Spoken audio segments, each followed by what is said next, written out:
사도행전 1장 1절에서 11절까지의 말씀을 우리 교독하도록 하겠습니다. 데오빌로여, 내가 먼저 쓴 글에는 무릇 예수의 행하시며 가르치시기까지를 시작하심부터 그의 택하신 사도들에게 성령으로 명하시고 승천하신 날까지 이를 기억하였노라. 해 받으신 후에 또한 저에게 확실한 많은 증거로 친히 사심을 나타내사 40일 동안 저희에게 보이시며 하나님 나라의 일을 말씀하시니라. 사도와 같이 모이사 저희에게 분부하여 가라사대 예루살렘을 떠나지 말고 내게 들은 바 아버지의 약속하신 것을 기다리라. 요한은 물로 세례를 베풀었으나 너희는 몇 날이 못되어 성령으로 세례를 받으리라 하셨느니라. 저희가 모였을 때 예수께 묻자와 가로되 주께서 이스라엘 나라를 회복하심이 이때이까 하니 가라사대 때와 기한은 아버지께서 자기 권한에 두셨으니 너희의 알 바 아니요 오직 성령이 너희에게 임하시면 너희가 권능을 받고 예루살렘과 온 유대와 사마리아 땅끝까지 이르러 내 증인이 되리라 하시니라. 이 말씀을 마치시고 저희 보는 데서 올리어 가시니 구름이 저를 가려 보이지 않게 하더라. 그러실 때에 제자들이 자세히 하늘을 쳐다보고 있는데 흰 옷 입은 두 사람이 저희 곁에 서서 함께할까요? 가로되 갈릴리 사람들아, 어찌하여 서서 하늘을 쳐다보느냐? 저희 가운데서 하늘로 올리우신 이 예수는 하늘로 가심을 본 그대로 오시리라 하였느니라. 아멘. 여러분, 오늘부터는 사도행전을 들어갑니다. 이 사도행전은 누가에 의해서 기록이 되었죠. 그런데 이 사도행전의 시작이 바로 데오빌로여 하며 이렇게 시작이 됩니다. 여러분, 과연 이 데오빌로가 누굴까요? 이런 것에 대해서는 세 가지의 나름대로의 그 학설들이 있습니다. 첫째, 데오빌로는 그 당시에 로마의 권력의 핵심 인물이었다 하는 그런 말이 있습니다. 누가복음에도 보면 누가복음도 사도행전하고 저자가 같잖아요. 누가잖아요. 그때 보면은 시작을 데오빌로를 카카 크라티스토스 그렇게 명칭을 하기 때문입니다. 이 말은 사도행전 23장 26절 그리고 24장 3절 26장 25절에 나오는 그 데오빌로, 그러니까 그 데오빌로라는 말은 그 총독 벨릭스나 베스도를 부를 때 똑같이 사용하는 그런 단어가 바로 카카 크리스토스입니다. 그래서 그러면 이 데오빌로는 적어도 유대 총독의 수준 그런 권력자가 아닌가. 왜냐하면 로마에서는 각 식민지에 그때 그 총독을 통치자를 보냈잖아요. 실제로 근거는 좀 희박하지만은 도미티아누스 황제 때 그 황제의 사촌이었던 플라비우스 클레멘스라는 그러한 그 사람이 있는데 그 사람이 기독교인들 사이에서는 데오빌로였다는 그런 주장들이 있습니다. 특별히요, 그 사람의 아내가 이름이 도미틸라는 사람인데 특별히 기독교를 지지하고 호의적인 그런 사람이었기 때문에 분명히 그랬을 것이라는 그런 생각들을 많이 합니다. 그래서 누가가 이렇게 길고 긴 글을 그 사람을 위해 쓴 것이 아닌가. 꼭 정치적인 것이라고까지는 이야기할 수는 없지만은 그래도 그 한 사람이 중요하기 때문에 그 인물의 한 사람이 설득되면은 복음 전파에 많은 유익이 있을 것이라는 그런 이론이죠. 물론 데오빌로가 어쩌면은 핍박자이기 때문에 그를 설득시키면은 아니면 사도 바울이 이제는 그 법정에 서게 되잖아요. 그러니까 그걸 위해서 재판을 좀 유리하게 하기 위해서 간혹 할 수 있는 한 그렇게 좀 설득을 시키기 위해서 이런 글을 썼을 것이다. 왜냐하면 이렇게 길고 긴 글을 굉장히 정성스럽게 썼잖아요. 사실 이것은 따지고 보면은 근거가 없는 얘기입니다. 왜냐하면 누가복음 1장 4절 말씀에 보면은 뭐라 그러냐면 이는 각하로 그 배운 바의 확실함을 알게 하려. 벌써 이미 그 사람은 성경 말씀을 배우고 복음에 대해서 배운 바가 있는 사람인데 그런 정도 될 사람이라고 한다면 그런 사람들이 아니거든요. 두 번째 설이 있다면 데오빌로는 그냥 이방인에서 기독교로 이미 개종한 그래서 어떤 사람을 말한다 그렇게 얘기하는 설이 있습니다. 그래서 그 사람이 비록 기독교인은 됐지만은 주변에 많은 반대 이론이 있고 또 특히 기독교를 공격하는 조롱하는 세대 속에서 그런 이론들 사이에서 그 마음들이 막 흔들리고 있으니까 그 누가는 의사잖아요. 그러니까 누가가 의사이기 때문에 의사가 환자를 이렇게 돌보는 심정으로 그렇게 이 길고 긴 이 글을 막 썼다는 그런 주장이 있습니다.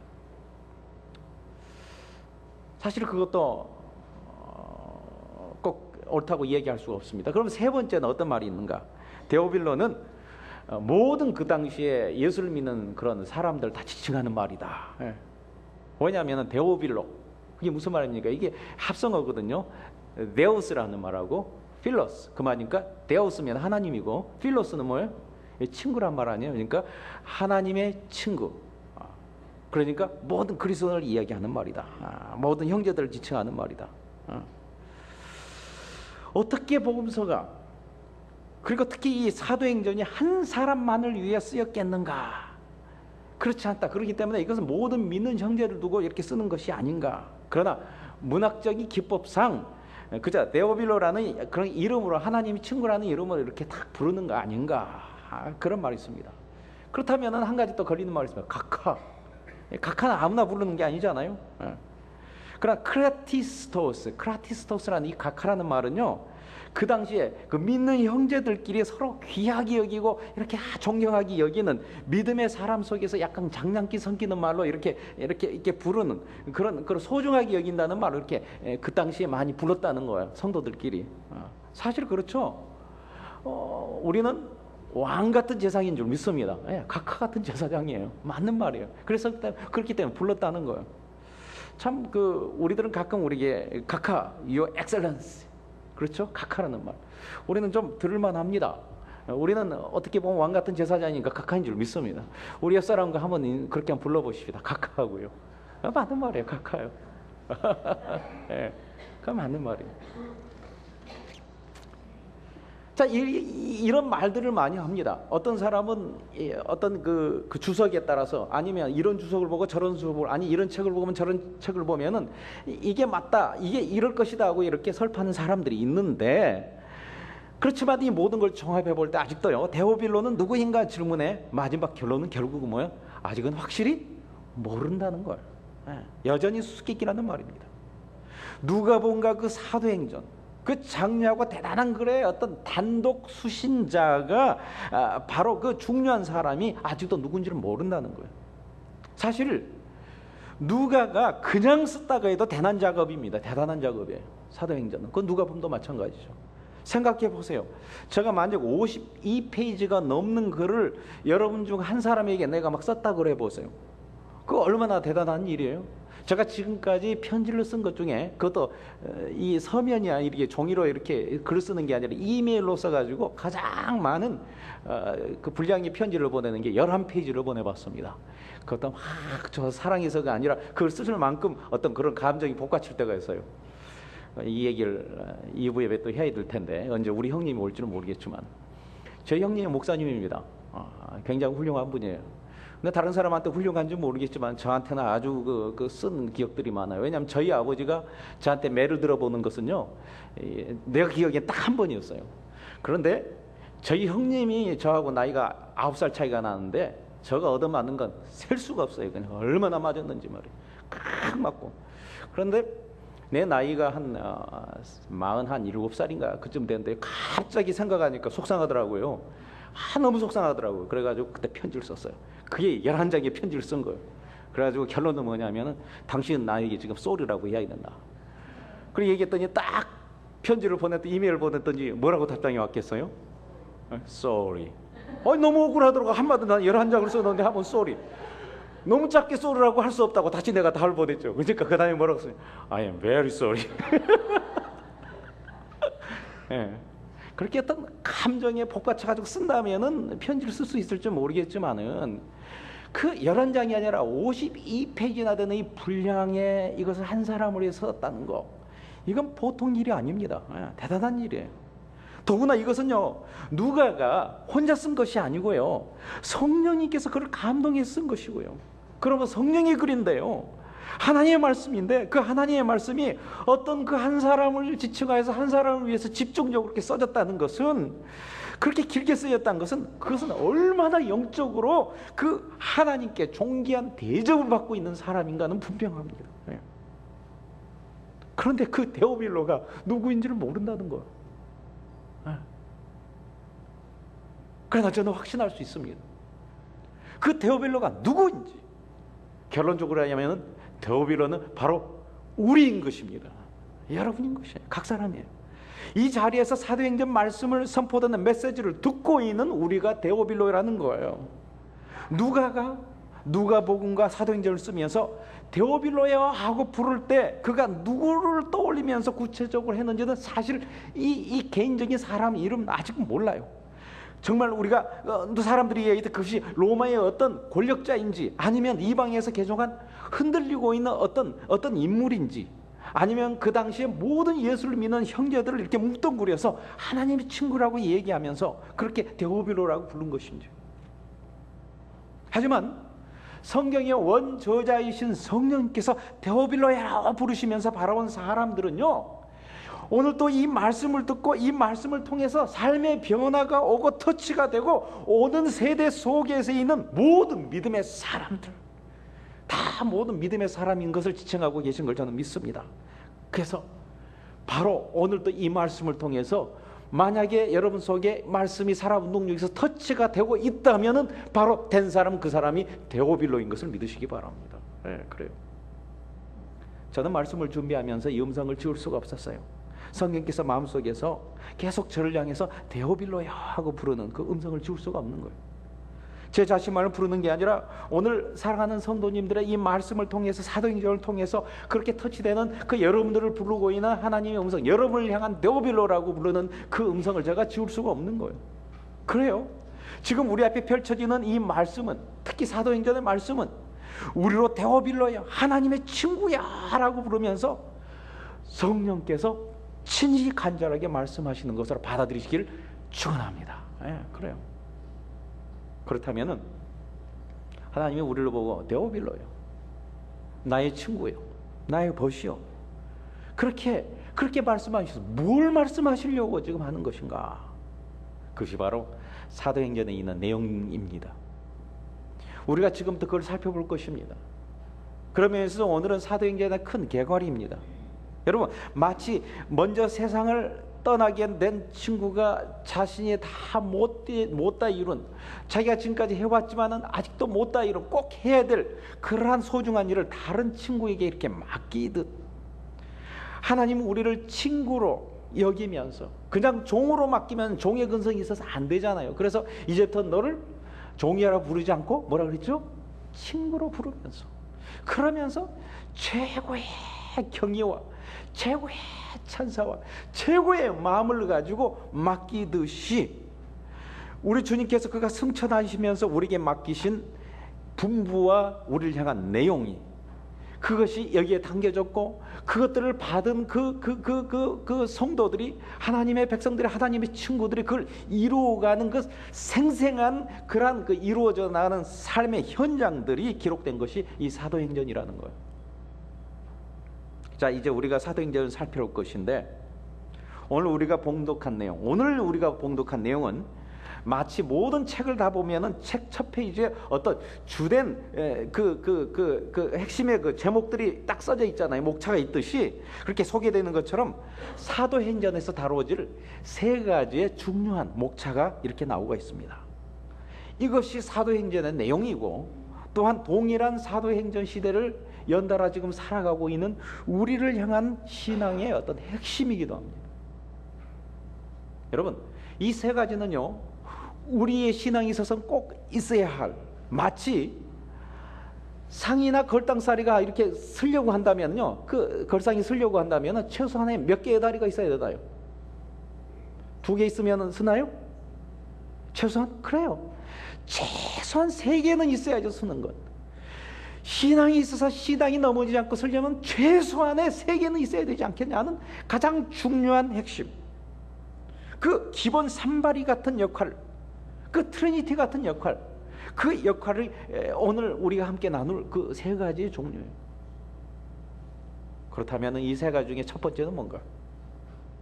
첫 번째는 성령 받아라 하는 부분인 걸 믿으시기 바랍니다. 우리 4절과 5절을 함께 읽으십시다. 사도와 같이 모이사 저희에게 분부하여 가라사대 예루살렘을 떠나지 말고 내게 들은 바 아버지의 약속하신 것을 기다리라. 요한은 물로 세례를 베풀었으나 너희는 몇 날이 못되어 성령으로 세례를 받으리라 하셨느니라. 아멘. 여러분, 사도행전에서 강조되어 있는 첫 번째가 있다면 그것은 성령입니다. 그래서 사도행전을 성령의 행전이라고 합니다. 성령의 걸음이에요. 성령이 행하시는 그런 것들의 기록이에요. 마가의 다락방 오순절 사건, 그렇죠, 성령의 사건이죠. 그 이후 쭉 성령의 뜨거운 역사가 나타납니다. 그리고 성령 충만하시겠다고 예언된 말씀이 성취된, 곳곳 성취된 곳이 바로 이 사도행전의 모습입니다. 사도행전 19장 1절에서 6절에 보면 이렇게 기록이 있는데 제가 읽어드릴게요. 아볼로가 고린도 교회에 있을 때에 바울이 윗지방으로 다녀 에베소에 와서 어떤 제자들을 만나 가로되 너희가 믿을 때에 성령을 받았느냐? 가로되 아니라 우리는 성령이 있음도 듣지 못하였느니라. 바울이 가로되 그러면 너희가 무슨 세례를 받았느냐? 대답하되 요한의 세례로라. 바울이 가로되 요한의 회개의 세례를 베푸며 백성에게 말하되 내 뒤에 오시는 이는 이를 믿으라 하였으니 이는 곧 예수라 하거늘 저희가 듣고 곧 주 예수 이름으로 세례를 받으니 바울이 그들에게 안수하며 성령이 그들에게 임하심으로 방언도 하고 예언도 하니. 여러분 한번 묻습니다. 성령이 세례를 받으셨습니까? 여러분, 물세례와 성령 세례를 우리는 구분할 줄 알아야 됩니다. 간혹 물로 세례를 받으면은 하나님의 자녀가 되고 믿음 생활이 시작되는 줄 아는 사람들이 굉장히 많습니다. 아니요, 물세례는요 우리가 복음에 대한 걸 깨달음으로 인정하고 받아들이는 차원입니다. 복음의 이론, 구원의 이론, 십자가의 이론, 하나님에 대한 이론, 믿음의 지식을 머리로 이해하고 시인하는 차원입니다. 그러나 어느 순간 이 사실이 믿어져서 마음에 확 화신이 들어올 때가 있습니다. 때로 마음이 만져져서 눈물이 쏟아지고 어떤 결심이 생기기도 하고, 내가 끝날까지 너를 인도하시고 보호와 지키신다는 그 말씀이 이론으로 하는 게 아니라 어느 순간 이렇게 쫙 말씀에 다가오면서 걱정이 사라지고 기쁨이 충만해질 때가 있습니다. 또 어떤 경우는 그래서 은사를 경험하게 됩니다. 그러다 보니 방언이 터져 나오기도 하고 예언이 쏟아져 나오기도 하고 온갖 체험이 있기도 합니다. 이것이 바로 성령 세례인데 그것은요 받지 못한 사람은 몰라요. 분명한 것은 받은 자는 안 줄 믿습니다. 여러분, 성령 세례를 받은 자들이 있습니까? 할렐루야, 그렇습니다. 마치 예수님이 요단강에서 세례를 받으시자 하늘 문이 열리면서 이는 내 사랑하는 아들이라 하고 말씀으로 선포되고, 그리고 나서 뭐래요? 그 선언과 함께 성령께서 비둘기같이 그렇게 강림하셨다고 하는 것처럼 그렇습니다. 여러분, 베드로를 보세요. 우리가 구원의 확신을 가지고 그렇게 이론으로 얘기하는 것처럼, 고백하는 것처럼 주는 그리스도시요 살아계신 하나님의 아들이라고 고백을 했던 자였습니다. 알았어요. 알기는 알았어요. 그러나 상황에 따라서 주의를 부인했습니다. 저주하고 다시 고기를 잡으러 떠나는 그런 쓸모없는 신앙이었습니다. 그러나 사도행전의 역사, 성령의 역사를 경험한 후에는 정말 믿음이 있는, 믿음의 파워가 있는 그런 인생으로 변해버리고 말았지 않습니까? 위급한 핍박 상황 앞에서도 그는 과연 내가 보고 그러니까 들은 일을 어찌 전하지 않을 수가 있느냐, 또 그런 문제 앞에서 내가 하나님을 기쁘시게 하랴 사람을 기쁘시게 하면서 외칠 수 있는 전혀 다른 사람이 되어버리고 말았어요. 오직 성령 받음으로 인해서 마찬가지. 여러분, 이제는 성령장인 그런 사도행전을 통하는 동안에 우리의 성령이 충만함도 이루어질 줄 믿습니다. 성령 받은 자가 있기를 그런 축원합니다. 여러분, 성령의 인도하심으로 성령이 어떻게 역사했는지를 우리가 살펴볼 것인데, 그때마다 그때 역사했던 성령의 역사가 우리에게 동일하게 나타날 줄 믿습니다. 그렇게 소원합니다. 그래서 삶의 변화가 있기를 원합니다. 그래서 여러분도 우리 교회도 성령의 역사 속에 그런 파워들이 나타나기를 축원합니다. 자, 예수님이 우리의 친구인 것을 그렇게 말씀하시면서 분부하셨던 두 번째의 것이 있었습니다. 그것이 또한 사도행전의 두 번째 큰 특징이며 성도가 성도다울 수 있는, 그런 유지할 수 있는 어떤 그런 조건이긴 한데, 그것은 두 번째는 전도하라는 분부였습니다. 우리 8절을 함께 한번 읽어볼까요? 시작. 예루살렘과 온 유대와 사마리아 땅끝까지 이르러 내 증인이 되리라 하시니라. 여러분, 사도행전은 아시지만은 전도행전입니다. 사도들이 그때 예수를 구주로 영접한 사람이 예수님의 분부에 따라 어떻게 전도를 했는지, 그리고 특별히 14장에서부터는요 이방인의 전도 사명을 받은 바울이 어떻게 전도를 했는지, 그때는 꿈도 못 꾼 일이었어요. 이방인에게 전도한다는 일이요. 그것들이 나타나 있습니다. 여러분, 하나님이 우리를 먼저 구원받게 하신 이유는 다른 일을 전도하기 위해서 먼저 부름받은 것인 줄 믿으시기 바랍니다. 사도행전처럼요, 그때 전도의 그 물결이 쫙쫙 퍼져나갈 때도 없었습니다. 예루살렘과 그리고 온 유대와 사마리아 그리고 로마를 통해서 땅끝까지 복음이 전해질 그때 어떤 길들이, 복음의 전도의 길들이 이미 다 나와버린 거예요. 사실 그때 때문에, 그때 복음의 역사 때문에 지금도 우리에게 복음이 들어와 있는 거 아니겠어요? 오늘 말씀에 여러분, 성령이 임하시면 너희가 권능을 받고 증인이 되리라, 성령이 임하시면 너희가 증인이 되리라 하고 했습니다. 여러분, 무슨 말이에요? 성령께서 임하시면 당연히 자연스럽게 자동으로 뭐가 되리라? 전도자가 되리라, 그 말이에요. 그러므로요, 성령 받은 가장 좋은 증거가 있다면은 그것은 바로 전도인 것입니다. 우리 고린도후서 13장 5절을 한번 읽어볼까요? 고린도후서 13장 5절, 고린도후서 13장 5절 함께 읽습니다. 시작. 너희가 너희 자신을 시험하고 너희 자신을 확정하라. 예수 그리스도께서 너희 안에 계신 줄을 너희가 스스로 알지 못하느냐? 그렇지 않으면 너희가 버리운 자니라. 여러분, 전도는 신앙의 옵션이 아닙니다. 믿는 자라면 꼭 있어야 할 세 가지 중에 하나, 기본 안에 들어있는 필수 있습니다. 여러분, 이 말씀을 정말 흘려듣지 마시기 바랍니다. 그래서 나중에 예수님을 만날 때 당황하지 마시고, 당황할 정도만 되겠어요? 꽝이면은. 그렇잖아요. 지금 잘 새겨두시기 바랍니다. 여러분, 꽝이면 얼마나 실망된 줄 알죠? 제가 어렸을 때 그 설날 되고 그러면은 풍선 같은 거 많이 달아놓고 밑에 이렇게, 젊은 친구들은 모르나 그거예요? 이렇게 딱 까면은 이게 번호 있으면 빠는데 꽝도 나오잖아요.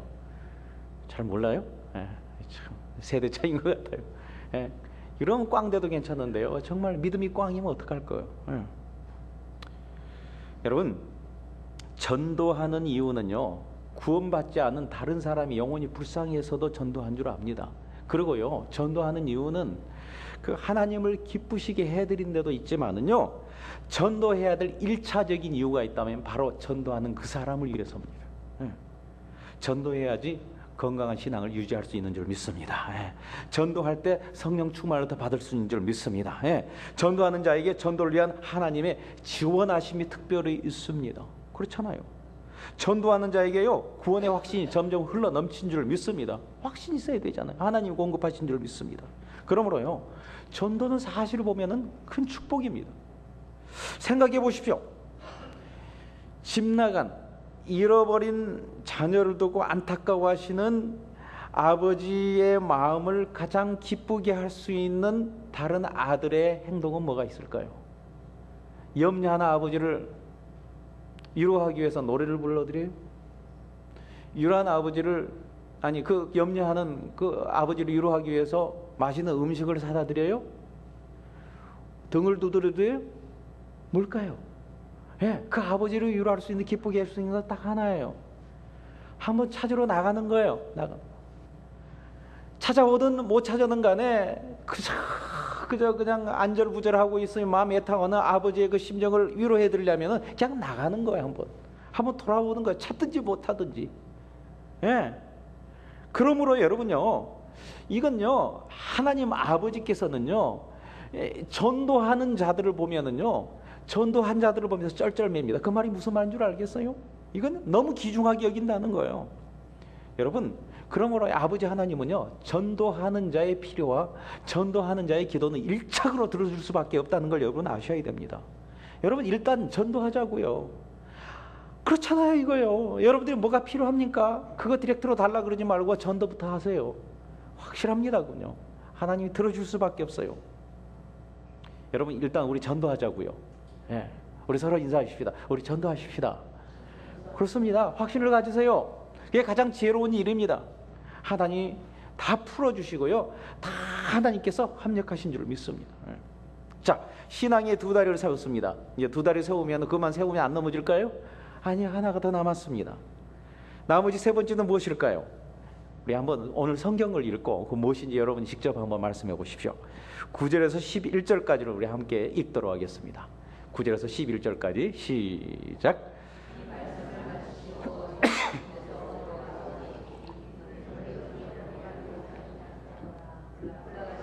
제자들이 자세히 하늘을 쳐다보고 있는데 흰 옷 입은 두 사람이 저희 곁에 서서 가로되 갈릴리 사람들아, 어찌하여 서서 하늘을 쳐다보냐? 너희 가운데 하늘로 올라오신 이 예수는 하늘로 가심을 본 그대로 오시리라 하였느니라. 여러분, 이 말씀은요, 사도행전의 세 가지 핵심 중에 하나면서 성도의 믿음과 삶을 세우는 세계 안에 든 어떤 중요한 것 무엇인가를 강조하고 있습니다. 그것이 뭘까요? 예? 예, 그렇습니다. 세 번째는 다시 오실 주님을 대망하라는 것. 여러분, 우리 주님은 반드시 오십니다. 반드시 오십니다. 지난해 미국 연방준비은행은요, 인구의 대부분이, 어느 지역에 있어서 인구의 대부분이 천국과 지옥이 있음을, 그래서 어떤 하나님의 분명히 심판대가 있음을 믿는 사람들이 사는 나라들이 그렇지 않는 나라들보다 상대적으로 훨씬 잘 살고 있다는 내용의 보고서를 발표했습니다.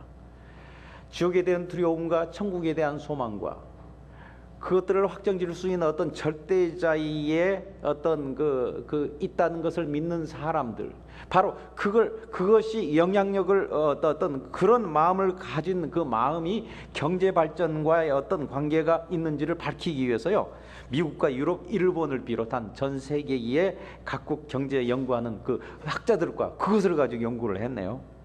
보고서를 작성했는데 그 보고서를 따르면 그래도 인구의 71%가 그런 어떤 신념을 가지고, 뭐 믿음이라고 해도 좋고요, 뭐 그런 어떤 그 지옥과 천국의 존재를 믿고 있는 미국이 그래도 1인당 그 국민 소득이 최고, 전 세계 최고 수준인 것으로 나타났습니다. 미국과 함께 비슷한 수준의 아일랜드의 인구도요, 53%가 그런 어떤 그 내세에 대한 어떤 절대자의 어떤 평가에 대한 것으로 그들 신뢰를 가지고 있답니다. 여러분, 다가올 미래에 있는 하나님의, 절대자의 어떤 하나님에 대한 평가 의식이 결국을 보니까 그들이 결론을 내는 것은 부적절한 행동을 하지 못하게 막아주고 적절한 행동을 할 수 있도록 인커리지를 한다는 거예요. 이게 굉장히 중요한 말입니다. 이 말은 뭐냐면요, 성도가 성도답게 살 수 있는 것은 많이 배우고 열심히 있고 성품이 있고 있는 어떤 성도의 뭐 의지력 막 그런 데 달려 있는 게 아니라 다가오실 주님을 얼마나 고대하고 있느냐에 대해 승패가 달려 있다는 사실이에요. 여러분, 이 굉장한 중요한 거 여러분 좀 이해를 했으면 좋겠어요. 이 말씀이 이해가 됩니까? 예? 돼요? 다시 한번 설명해 드릴까요? 여러분, 초대교회 성도는요, 인사는 마라나타였습니다. 마라나타.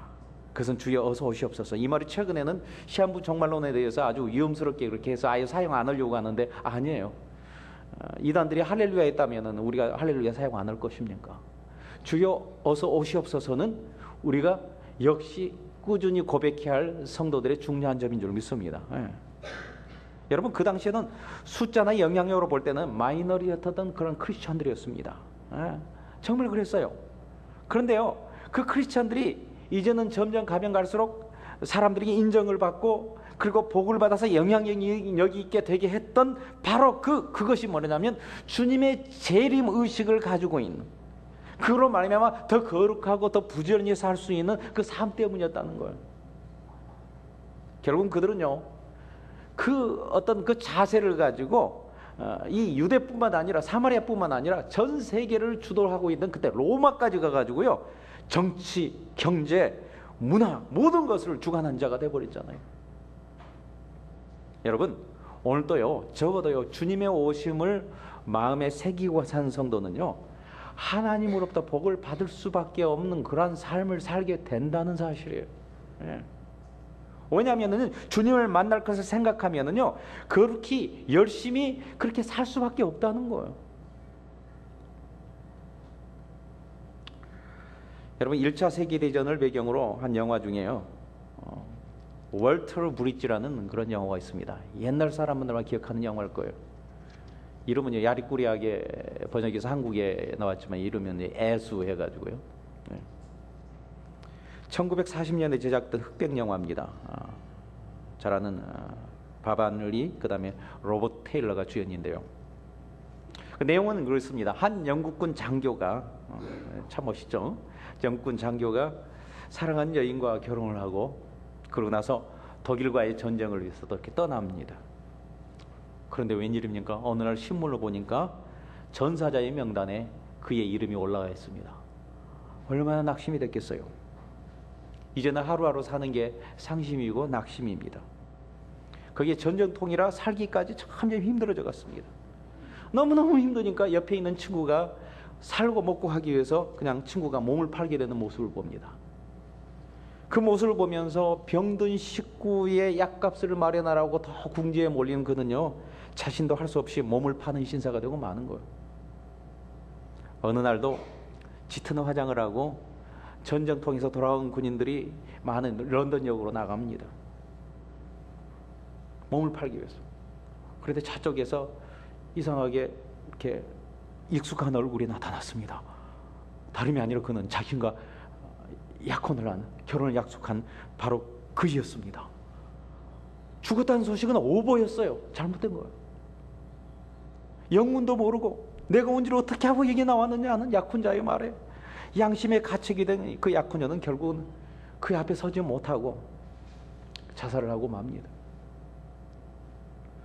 그렇습니다. 실제 있었던 일을 다듬어서 만든 영화지만은 그럴 수밖에 없는, 인간으로서 그럴 수밖에 없는 그런 어떤 심리와 그럴 수밖에 없는 그런 약점과 그런 것들이 담겨져 있는 그 이치입니다. 예.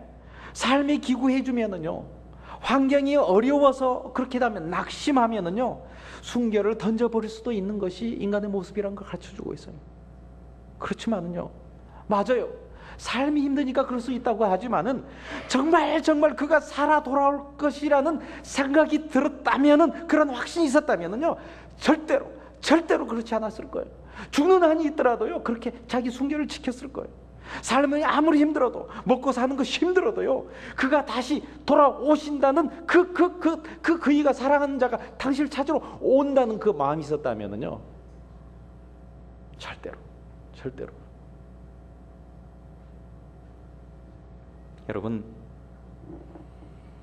우리는 예수 그리스도 신부인 것을 믿습니까? 우리는 약혼자입니다.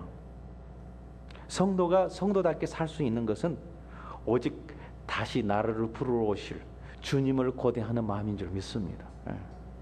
그거 시박해지면은요, 피곤하면, 먹고 살기 힘들면은 어쩔 수 없어서 위로받기 위해서 세상 재미로 신부에 마땅한 삶에서 벗어나게 됩니다.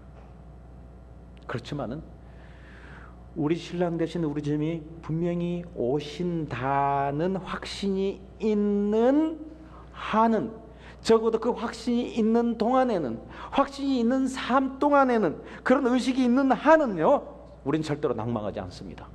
낭망하는 듯 하다가 다시 일어날 줄 믿습니다. 나를 데리러 오실 주님을 고대하고 있는 한은 절대로 지치지 않습니다. 지쳐가지고 무릎이 꿇었다가 다시 일어날 줄 믿습니다. 그렇다니까요. 오시면 나를 위로하시고 눈물을 닦아주시고 칭찬해 주시고 상급 주실 그분을 기다리고 있는 마음이, 그 의식이 있는, 그 믿음이 있는 한 우리는 절대 슬퍼하지 않을 수 있습니다. 이것이 성도의 힘입니다. 주님을 기다리는 게, 이것이 사도행전에 흐르는 파워입니다. 기억하십시오. 성령 받으라, 전도하라, 다시 오실 주님을 기다리라. 이것은 우리가 붙들어야 할 신앙인의 힘입니다. 능력입니다. 저는 여러분들에게 챌린지 드리고 싶습니다. 이것 붙드십시오. 영육 가운데 안 될 수가 있는지 반드시 잘 될 줄 믿습니다.